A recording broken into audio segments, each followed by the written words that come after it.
Assalamualaikum warahmatullahi wabarakatuh. Perkenalkan, nama saya Adinda Juladi Putri. Saya mahasiswi Teknik Mesin FTU Tirta angkatan 2017. Saya di sini akan menjelaskan tentang motor bakar.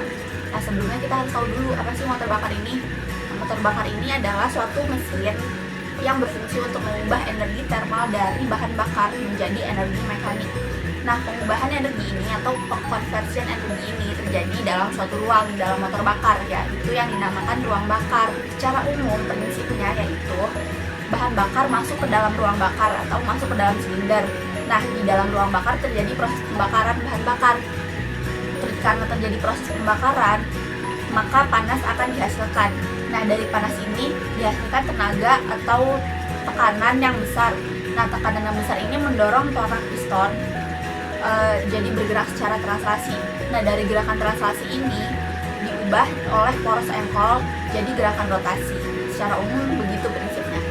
Nah, saya juga akan menjelaskan tentang cara kerja motor bakar 4 langkah. Cara kerja motor bakar 4 langkah yang pertama adalah langkah hisap. Langkah hisap ini diawali dengan piston bergerak dari TMA ke TMB. Nah, karena bergerak dari TMA ke TMB, ruang di dalam silinder ini terjadi kevakuman.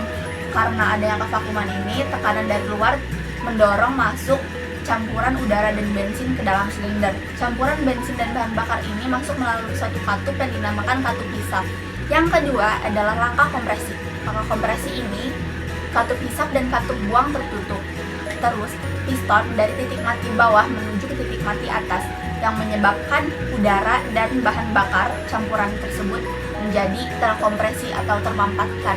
Nah, dalam proses ini, tekanan dan temperaturnya menjadi naik. Yang ketiga adalah langkah kerja. Di dalam langkah kerja, kedua katup masih tertutup. Campuran bahan bakar dan udara yang telah terkompresi, tekanan dan temperaturnya naikkan.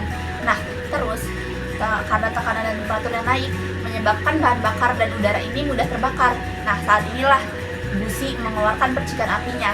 Nah, karena ada segitiga api, udara, bahan bakar, dan pemantik, maka akan terjadi yang namanya pembakaran. Nah, dari pembakaran ini, tekanannya bakal langsung naik drastis dan temperaturnya juga naik drastis. Hal ini yang menyebabkan piston bergerak dari titik mati atas tersebut ke titik mati bawah. Dan yang terakhir, yang keempat, yaitu langkah buang.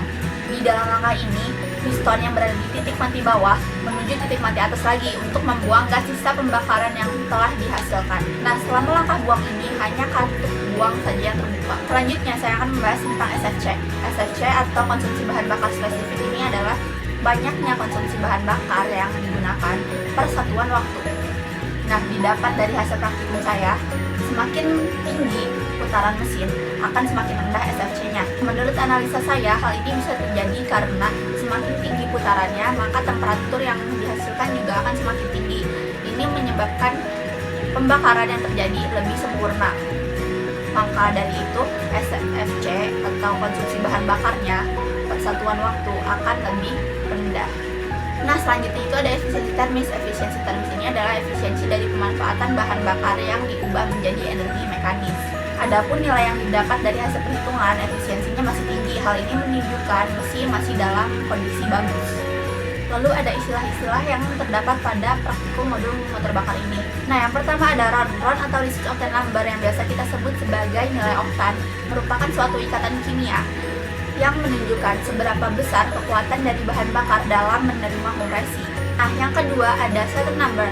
Kalau dalam bensin ada RON, kalau dalam solar ada CN.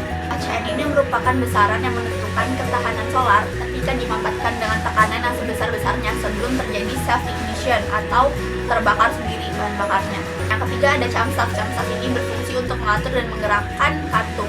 Nah, ini hanya terdapat dalam mesin 4 langkah. Nah, yang keempat ada crankshaft. Crankshaft ini berfungsi untuk mengubah gerakan translasi dari piston menjadi gerakan rotasi. Nah, yang kelima ada connecting rod.